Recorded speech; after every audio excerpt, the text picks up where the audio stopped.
오늘 오후 예배 말씀 스가랴서 1장 18절에서 21절 말씀 두 번째 환상 네 뿔에 대해서 말씀을 드리려고 합니다. 첫 번째 환상에서 현재 이스라엘 백성들이 처한 그 캄캄한 밤이 무엇인지 살펴봤습니다. 힘들고 어려운 고난과 수치의 연속이었습니다.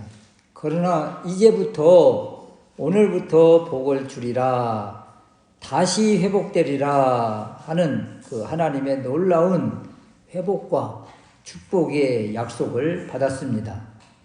그럼 캄캄한 어둠, 절망적인 환경, 이스라엘을 구덩이로 던진 자들이 누구인가?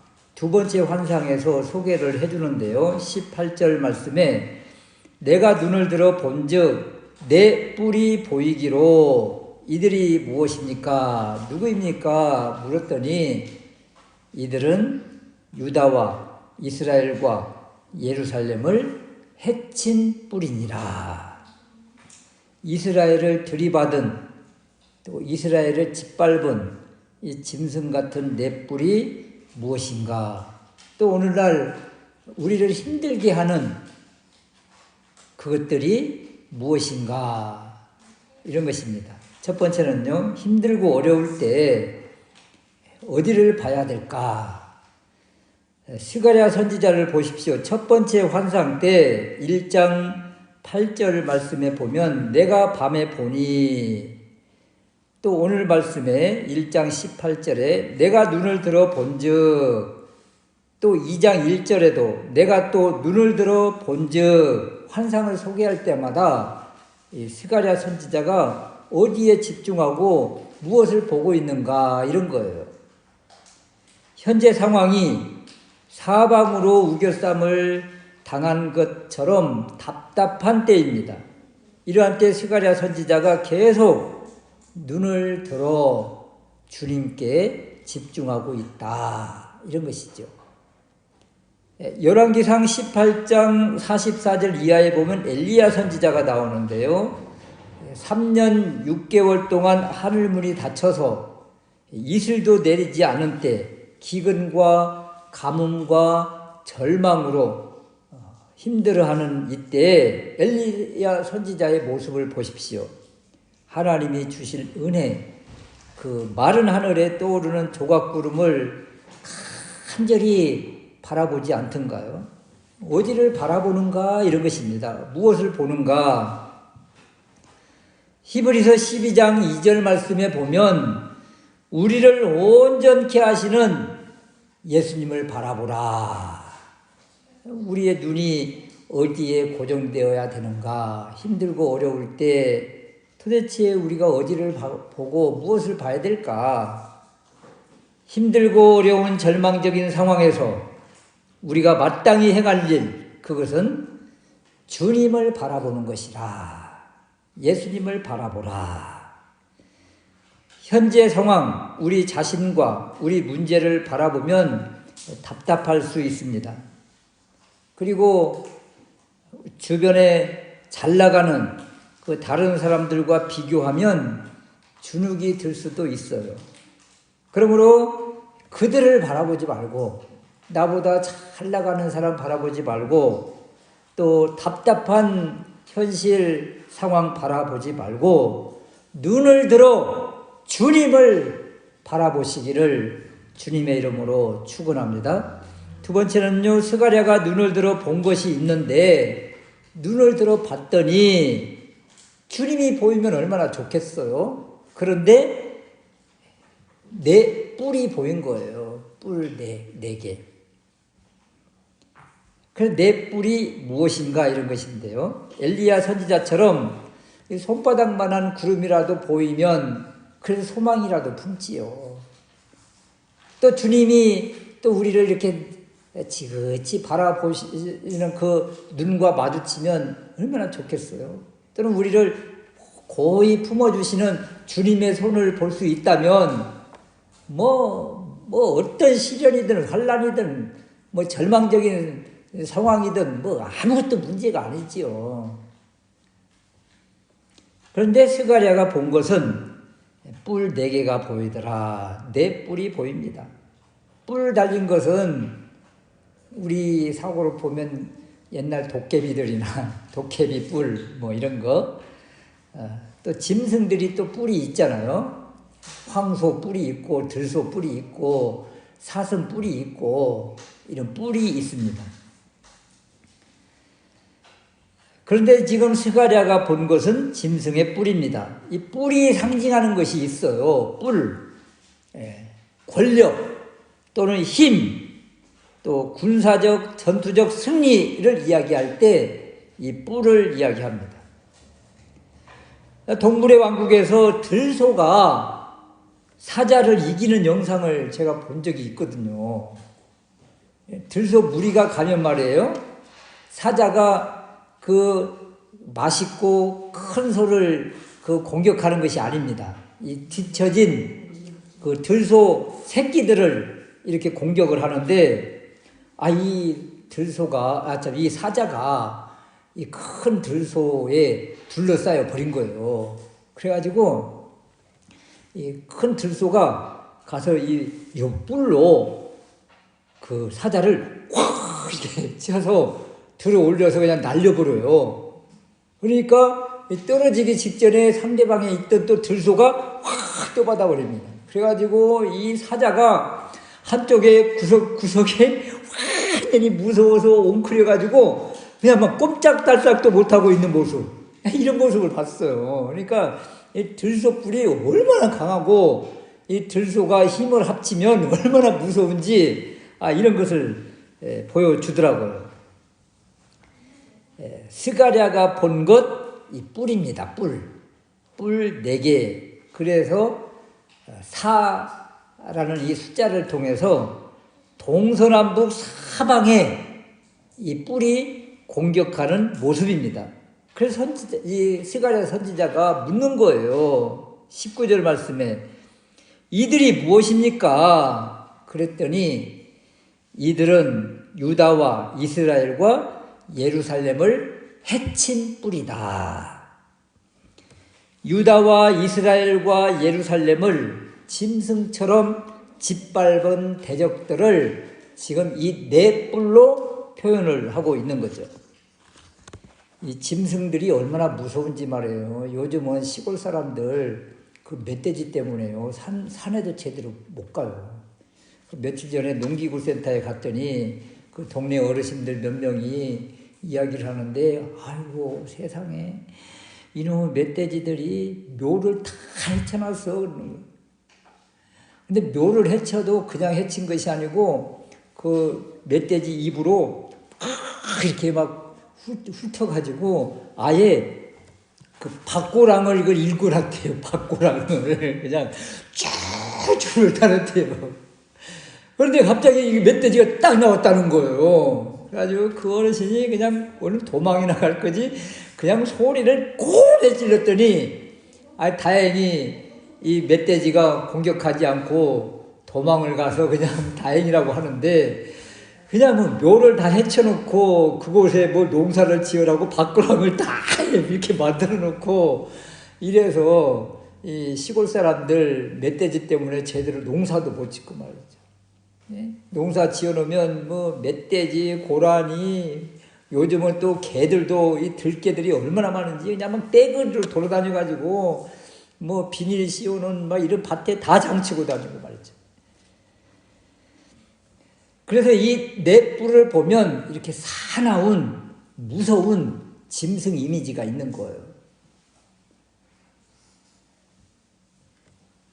이런 멧돼지, 들소 같은 사나운 짐승들이 이스라엘을 짓밟았다. 이 4뿔을 보면, 그러면 이 스가랴 선지자가 이 4개의 뿔 달린 이런 짐승을 보면 속에서 어떤 생각이 들겠어요? 우리 이스라엘 백성들이 이렇게 짓밟은 그 원흉들이잖아요. 분이 나고 화도 나고 또 힘이 없어서 어떻게 또 해치우지도 공격하지도 못하고 답답하지요. 이들이 한 짓이 무엇인가? 19절 후반절에 보니까 해쳤다 그러잖아요. 해쳤다. 유다와 이스라엘과 예루살렘을 해친 뿌리다. 이 해쳤다 이 말은 막 흩뜨렸다 이런 거예요. 멧돼지가 그냥 묘를 다 파헤치고 그냥 그 밭고랑 만들듯이 다 이렇게 진력해 놓는 것, 이런 모습이 바로 해쳤다, 흩뜨렸다 이런 것입니다. 더군다나 이것이 과거에만 끝난 것이 아니고 현재 미래까지 계속 흩뜨려 놓을 수 있다는 그런 거예요. 그래서 이 잔혹한 4개의 뿔이 그동안 이스라엘 백성들을 들이받고 유다 사람들을 찢어놓고 예루살렘을 짓밟고 성전을 무너뜨리고 공포에 떨게 했다. 이 4뿔이 도대체 누굽니까? 무엇입니까? 그래서 역사적으로 보면 블레셋이 그렇게 이스라엘 백성들 그 옆구리를 치듯이 공격을 했었잖아요. 암몬과 모압과 에돔도 미디안도 게릴라처럼 이스라엘을 공격해서 그냥 곡식들을 다 그냥 수탈해가고 또 짓밟고 그랬죠. 아수르가 대군을 이끌고 북이스라엘을 멸망시켰고 바벨론은 남유다를 비참할 정도로 짓밟고 시드기야 왕은 그냥 두 눈이 뽑혀서 포로로 끌려가고 이런 비참한 역사가 있었지요. 그래서 4개의 뿔을 볼 때마다 이런 나라들이 연상되는 거예요. 그래서 학자들이 이 4개의 뿔을 아수르, 바벨론, 페르시아, 로마까지 보기도 하지만 어떤 특정한 나라를 지목하기보다 이스라엘 백성들 또 하나님의 백성들을 괴롭힌 자들은 다 이런 짐승의 뿔과 같은 그런 존재예요. 동일하게 오늘날도 하나님의 백성, 우리 크리스찬을 괴롭히는 대적자들, 핍박자들 역시 짐승의 뿔들이지요. 이 뿔이 공격한다. 이 말은, 이 의미는 이 짐승들이 우리를 공격하는 것이 아니잖아요. 나라잖아요. 나라들, 대적들인데, 그래서 이 나라, 또 짐승을 상징하는 그 나라들, 공격자들, 대적자들을 그 뒤에서 배후에서 조종하는 어떤 세력이 있다는 거예요. 그 세력이 이 짐승을 조종을 해서 나라들을 부추겨서 이스라엘 백성을 그리고 하나님의 사람을 이렇게 짓밟고 힘들게 하는 것이라. 이들은 바로 하나님의 백성을 무너뜨리는 간악한 마귀, 사단, 그 악한 영들이죠. 그러므로 이스라엘이나 오늘날 우리를 대적하는 이들 이면에는 이 악한 세력, 악한 영이 있구나. 신약적 관점에서 보면 눈에 보이는 사람 또는 어떤 나라, 건물 이런 것들의 싸움이 아니라 뒤에서 움직이는 악의 세력과의 싸움, 배후에 있는 악의 세력과의 영적 전쟁, 이것을 말하는 거예요. 그러니까 이 4뿔은 이스라엘, 역사적으로 이스라엘을 괴롭힌 대적들일 수도 있지만 오늘날도 하나님의 사람을 괴롭히는 그런 존재들을 이렇게 4뿔로 우리가 볼 수가 있고, 이 4뿔들은 4개 동서남북처럼 사방에 우리 교회를 둘러싸고 믿는 사람들을 둘러싸는 그런 모습으로 있다는 거예요. 있다. 이것을 우리가 볼 줄 알아야 되겠다. 이런 것입니다. 그래서 우리가 늘 평안하다, 안전하다 그냥 마음 놓고 있을 수가 없는 거예요. 이 악한 세력들이 호시탐탐 노리고 있다. 이런 것이죠.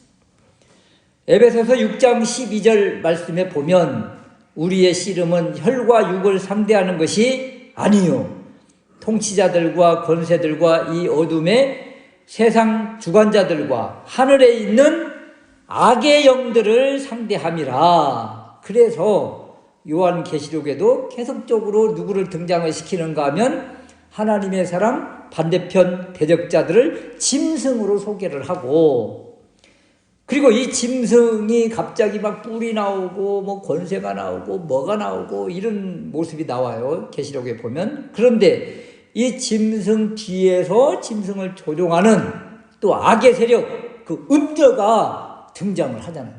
그러니까 하나님의 백성들, 교회 또는 이스라엘 백성을 힘들게 하는 이러한 것들은 이 악의 세력들이 뒤에서 다 조종하고 있다. 그래서 이 넷불을 바라보면 어떤 생각이 들어요? 스가랴 선지자가 눈을 들어 봤는데 넷불이 보인 거예요. 이스라엘 백성들을 역사적으로 해친, 힘들게 한 대적들 넷불. 이런 것들을 바라보면 이스라엘이 또 우리가 이런 것들에게 비참한 짓밟음을 당해왔는데 하면서 우리가 약해질 수 있는 거죠. 또 위축될 수 있는 거죠. 또 두려워할 수 있는 것이고 또 주눅들 수밖에 없는 그런 상황이 될 수가 있다. 그런 것입니다. 그래서 우리가 눈을 들어 봤는데 그동안 우리를 힘들게 한 대적이 딱 눈앞에 보이면 그냥 예수 이름으로 물러가라 이렇게 공격하기보다는 먼저 주눅들고 위축될 수밖에 없는 거예요. 왜? 늘 당해왔기 때문에. 그러나 우리 주님이 이 싸움에서 이길 수 있는 비결을 우리에게 주시지 않습니까? 우리 힘으로 싸울 수 있는 것이 아니다. 에베소서 6장 13절 말씀에 보면 하나님의 전신갑주를 입고 그리고 이 악의 세력을 이기신 어린 양 우리 주님을 바라보고 믿는 것이 승리의 비결이다. 우리의 대적을 뒤에서 배후 조종하는 세력이 있다면 우리 역시 이것들과 우리가 싸우려고 대적하려는 것이 아니라 우리 뒤에서 역사하시는 그 하나님을 보라. 하나님을 보는 것이 그리고 어린 양 예수 그리스도께서 십자가로 이기신 그 어린 양 예수 그리스도를 바라보는 것이 바로 승리의 비결이다. 이런 것입니다.